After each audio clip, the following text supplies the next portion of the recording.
د رمضان د میاشتې د رمضان په میاشت کې د روژې په میاشت کې بیا الله دا خصوصیت ایښی دی که ته 2 رکعاته نفل وکړې الله جل جلاله له تا څخه دونه راضي کېږي لکه ته چې په عام اوقاتو کې 2 رکعاته فرض وکړې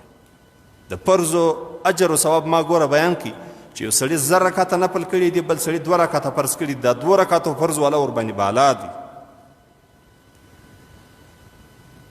او د رمضان په میاشت کې بیا الله دا خصوصیت ایښی دی چې دغه 2 رکعاتو نفلو د 10 رکعاتو نفلو د 1 خرما صدقه د 1 کیلو خرما صدقه د 1 کیلو غوړو صدقه د 10 کیلو غوړو صدقه د 1 ډوډۍ صدقه د 10 ډوډۍ صدقه د پره خوراک صدقه د 1 نفر صدقه د 10 نفرو صدقه الله جل جلاله و تا ته په دغه عمل باندې دون اجر درکړي لکه د خدای چې امر تا ته وسي او تا هغه کار وکړي په دې خبره باید چې موږ سره خلاص باندې بوز د خبره ځکه داسې بار بار درته کوم چې د رمضان په میاشت کې ستا عام اقوال و افعال و اعمال لکه مثلا ما وویل یو سړي ته سړي 2 خرماوې ورکړي اوس که چیرې د الله جل جلاله امر وي چې د 2 خرماوې تاسې ورکوي یو چاته نو څونه اجر لري په رمضان په میاشت کې چې ته له خپله خوښې او لطیبیت د 2 خرماوې یو چاته ورکړي الله دغونه اجر تا ته درکوي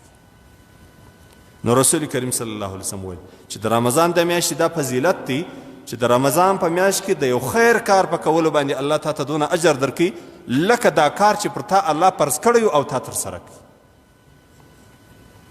بیا رسول کریم صلی الله علیه وسلم فرمایلی دي ومن ادى فریضة فيه كان كمن ادى 70 فریضة فيما سواه که چا په دغه میاشت کې یو فرض ادا کړي نو الله جل جلاله د یو فرض په ادا کېدلو باندې تا ته د شیخ صاحب خبره نه ده دا د رب العالمین حکم دی چې ته به وسیله ورباندې کوې او دا داسې ګمان مو دا نسي چې بس دا به دا ورونه و دا قریبان به ټوله یو رقم وي یا داسې ډېره حیا دي ستاسې مخ ته داسې شنه خره کې پیدا کېږي چې ته ورته السلام علیکم دی لکه د بټۍ خر په لغته دي وایي نو خو برداشی به په دغه باندې الله اجر درکوي د خرطوبي په معاشره کې داسې نه ده چې د ټولو خلکو رنګونه جلا جلا دي نو طبیعتونه بیا یو رقم وي یا داسې خره خلک کې پیدا کېږي بې عقلان جاهلان جاهل مرکب وي دا زموږ د کتابو یو اصطلاح ده جاهل مرکب یې بولي داسې جاهلان کې پیدا کېږي چې ستا په شو باندې پښیمانه کوي خو ته به په زړه کې دا درد نیسې دا درد به په زړه کې کنټرولوي چې الله ته خو په ما خبرې زه ستا دپاره کوم خدای ته خو په ما خبرې چې زه د ده دا سلام ورچوم یا د ده کور ته ورلم یا مې پر ده پوښتنه وکړل ستا د رضا دپاره دا د ده د خره لغته چې راکړه خدای ستا دپاره مې قبوله کړل هغه د کوچي خبره خو به مې په یاد دي چې د اوښ سره غږېدی چې له ښاره ووځو بیا به سره ګورو دا رقم بس په زړه کې به دې دا دغه چې خره خو لغته وغورځوله پروا نه لري ما خو د خدای دپاره دا تعلق سره جوړ کړي یا زه د خدای دپاره ورلم پوښتنه مې ورباندې وکړه قرابت مې ورسره وکړي که نو دا ما لیدلي دي زموږ په خپلو قریبانو کې هم داسې خلک شته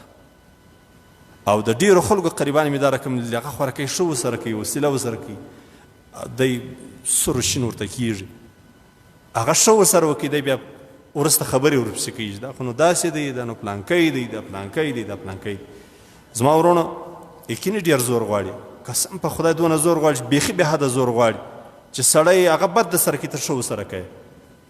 خو دا یوه خبره ده ما درته وویل چې د دغه درد پټۍ او ملهم دا ده چې په زړه کې بس دا وایي چې الله ته خو راباندې خبرې چې ستا دپاره مې دا کار وکړي دا سړی خو د دې وړ نه و چې ما سلام ورچولی وی یا زور غلی وی یا مې د ده د بچیانو یا د ده د معاینې وي یا د ده د کوره سره وسیله کړې وی خو خدای ستا د رضا دپاره ستا حکم دی به زه کوم بیا ته بدله وګوره چې ته الله څونه کامیابه کوي رسول کریم صلی الله علیه وسلم ته یو صحابي مبارک رالی ورته ویل وایي قریبان مې دا رقم خلک دي زه ښه ورسره کوم دی بد راسره کوي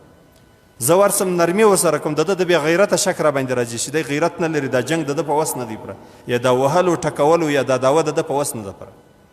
صحابي مبارک و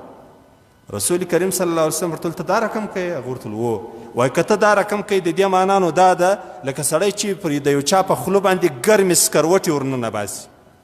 څه معنا یې ده معنا یې دا د هلاکت دی دی تباه کړي دی تباه سو د خپل ځان خپله تباه کړي یعنې د دې معنا دا ده ته معنا یې دا ده د دغه حدیث شریف چې والله که الله تا خوار کړي ستا په دغه غیرت او د خدای د دغه امر پر ځای کېدلو باندې سته خپل قریب ته ورغلې لاس پر تېر وسیله دې ورسره وکړه چې هر که نر وي که ښځه که ډېر نږدې وي که ډېر نږدې نه وي خو الله جل جلاله بیا بدله درکوي الله به تا رالوړوي تا به نور پر رالوړوي